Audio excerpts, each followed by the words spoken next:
j'espère que vous allez tous bien. On se retrouve pour une nouvelle vidéo et aujourd'hui c'est une petite FAQ. Je vous avais demandé sur Instagram et sur TikTok de me poser des questions et j'ai répondu à certaines d'entre elles. En fait c'est un peu un chit chat make-up puisque je me maquille pendant que je vous réponds à vos questions. Sans plus attendre, je vous laisse avec la vidéo. Alors la première question, et c'est ce qui revenait le plus, c'est comment t'as fait pour avoir ta propre marque. Du coup comment j'ai commencé ma marque qui s'appelle Léa Vald. Quand j'étais étudiante il y avait des projets et on devait faire comme si on avait genre une marque et du coup travailler sur tout ce qui était le branding, les designs, tout ça. Donc j'ai commencé comme ça sans que ce soit un truc officiel mais plus pour les projets d'école on va dire. Et quand j'ai fini mes études j'ai commencé à faire de la couture pour moi de mon côté. Quelle mauvaise idée d'avoir décidé de faire une FAQ en même temps que je me maquille. Je suis incapable de faire deux choses en même temps, je vais galérer les gars. J'avais toujours eu pour projet de vraiment lancer ma marque mais j'attendais un peu et en fait tout a commencé quand sur TikTok j'ai posté un upcycling d'un corset et ça avait grave marché sur TikTok et tout le monde me disait où est-ce que tu l'as acheté, où est-ce qu'on peut le trouver, machin. Et je me suis dit mais attends, si tout le monde veut, pourquoi pas les vendre en fait. Et c'est comme ça que j'ai commencé à vendre du coup les corsets. Et en fait ça marchait de ouf sur les réseaux. Je faisais genre des tutos de comment faire des corsets. Il y en a sûrement parmi vous qui m'ont connue comme ça. Et j'avais plein de commandes. Même des influenceurs, des artistes qui me contactaient pour faire des collabs avec moi. Et d'ailleurs fun fact les gars, la première personne avec qui j'ai fait une collaboration c'est Belle. Je sais pas si vous voyez qui c'est. Et aujourd'hui elle fait de la télé-réalité. Et en fait elle m'avait contactée, c'est la première à m'avoir contactée donc c'était assez ouf parce qu'elle avait vraiment beaucoup d'abonnés. Elle faisait pas du tout de télé-réalité avant, genre je l'ai su genre après quand je l'ai vue je fais ah elle fait de la télé-réalité. Et ouais et en fait c'est la première personne avec qui j'ai collab, je savais même pas qu'elle parlait français, on se parlait que en anglais, je lui avais même fait un petit mot en brésilien et elle m'avait rapporté beaucoup d'abonnés, franchement c'était trop cool. Et ça m'a fait trop bizarre de l'avoir dans une télé-réalité après et de l'avoir parlé français. Bref du coup j'ai continué à faire surtout des corsets, j'avais beaucoup de commandes, j'avais même un moment engager genre des couturières pour m'aider parce que j'avais trop de commandes et j'avais un travail à côté donc ça devenait vraiment trop de taf. Et je continuais à avoir aussi pas mal de collabs avec des artistes qui voulaient que je leur fasse des corsets et me faire de la publicité en échange. Donc ça c'était vraiment trop bien. Et petit à petit du coup ça a pas mal grandi, j'ai pu me diversifier et faire du coup d'autres produits, d'autres vêtements, mais toujours de l'upcycling. Et aujourd'hui ça commence à devenir vraiment intéressant puisque ça y est je vais commencer à travailler avec des ateliers et même des usines pour du coup produire des nouveaux vêtements. J'ai beaucoup trop hâte. Ça va sortir normalement d'ici avril, quelque chose comme ça.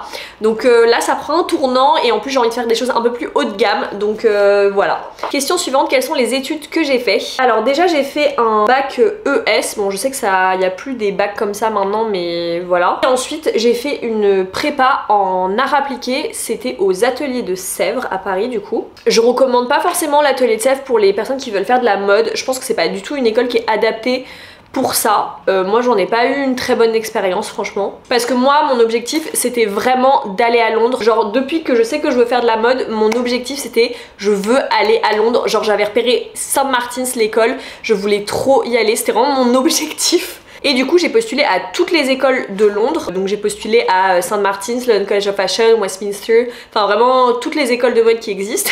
Et j'avais aussi postulé à toutes les écoles à Paris au cas où j'étais pas prise en Angleterre. Et j'ai été prise à London College of Fashion. Donc j'ai passé 3 ans là-bas, c'était trop bien. En vrai je dis 3 ans mais j'ai fait plutôt 2 ans et demi puisqu'il y a eu le Covid et que du coup ça s'est un peu interrompu. J'ai fait mes 2 derniers trimestres à Paris chez moi.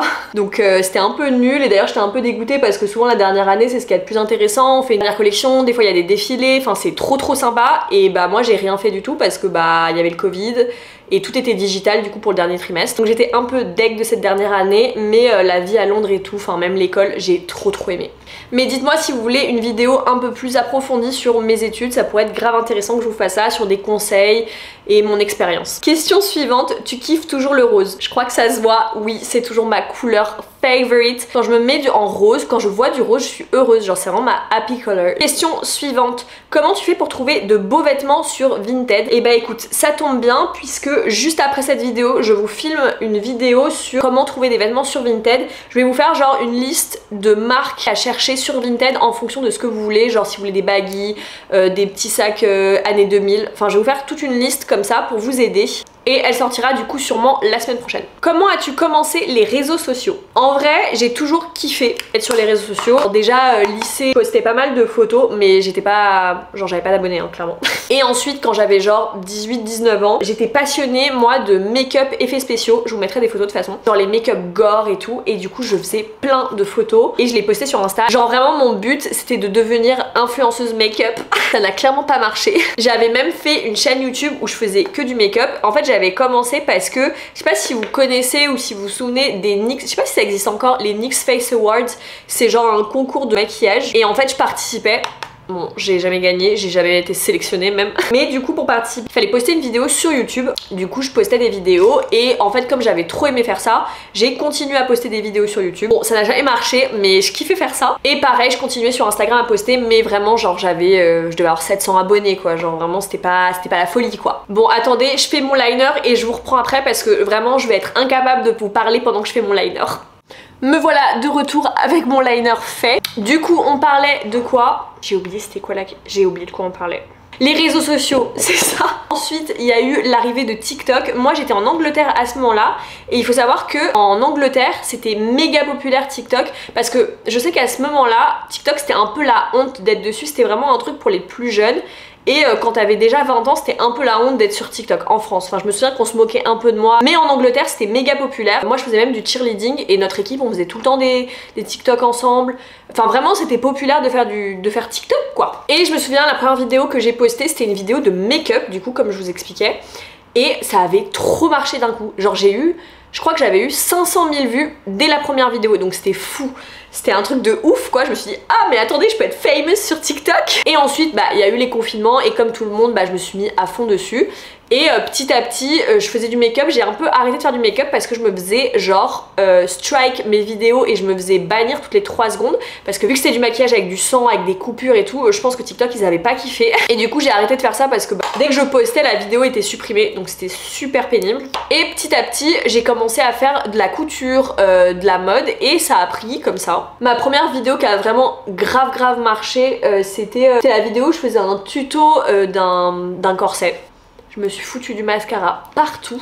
Enfin bref, voilà, et du coup j'ai commencé à avoir pas mal d'abonnés sur TikTok, j'ai eu mes premières collabs, ça c'était un truc de ouf aussi, c'était vraiment trop bien. Et du coup assez récemment je me suis mise sur YouTube, oh, franchement j'aime trop cette plateforme, il y a trop de trucs à faire, c'est trop bien. Et cette année j'ai aussi signé en agence, enfin je suis encore en période d'essai mais j'ai signé en agence, donc ça c'est assez cool aussi. Aujourd'hui je vis pas complètement des réseaux sociaux parce que les revenus sont vraiment aléatoires, je peux ne pas gagner pendant vraiment hyper longtemps et après gagner des belles sommes.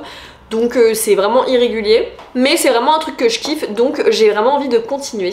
Donc en vrai n'hésitez pas à aller me soutenir sur TikTok, sur Instagram et sur YouTube, franchement ça me ferait trop plaisir. Et en vrai j'aime trop la communauté YouTube, je sais pas pourquoi, genre je trouve qu'il y a vraiment un échange, on parle, c'est pas comme sur TikTok où c'est juste des petits commentaires genre des emojis ou quoi. Je trouve que vraiment sur YouTube à chaque fois j'ai des commentaires constructifs avec des gens qui communiquent avec moi et genre vraiment j'aime trop, donc j'ai vraiment envie de continuer sur YouTube. Bon, en vrai j'ai quasi fini de me maquiller, donc je vais prendre une dernière question. Comment se font les collabs avec des artistes pour les tenues de scène? Donc comme vous le savez j'avais fait une vidéo avec Bianca Costa, je fais des tenues de scène du coup pour les artistes. Et en vrai je suis trop contente parce que c'est vraiment un truc que j'ai toujours rêvé de faire. Genre vraiment quand j'étais petite je me disais trop soit je serais genre chanteuse sur scène mais je sais pas du tout chanter, soit je ferais les vêtements pour la scène. C'est vraiment mon rêve de petite fille qui se réalise. Et du coup pour expliquer un peu comment ça se passe, donc en général c'est l'artiste qui me contacte pour me dire j'ai une tournée et j'ai besoin d'une tenue pour la scène. Soit la personne vient avec des idées assez précises mais en général c'est plus genre je sais que je veux telle couleur, j'aime bien ce genre de choses. Et en général je propose des choses, souvent je fais des silhouettes, des dessins pour que la personne puisse vraiment se projeter.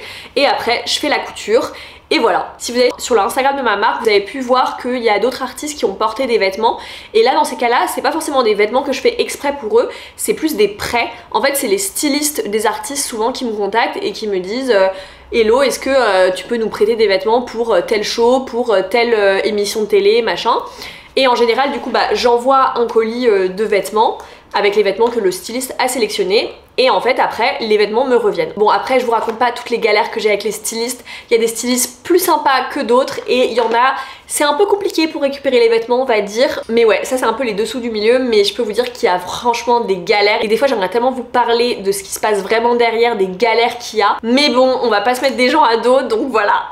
voilà, c'est tout pour cette petite FAQ. J'espère qu'elle vous aura plu. Dites-moi s'il y a des sujets dont vous aimeriez que je parle un peu plus en détail ou si vous avez d'autres questions pour une potentielle prochaine FAQ. N'hésitez pas aussi à me suivre sur mes autres réseaux, que ce soit Instagram ou TikTok. C'est souvent sur ces deux réseaux que je vous demande de me poser les questions. En tout cas, je vous fais plein de bisous et on se dit à la prochaine.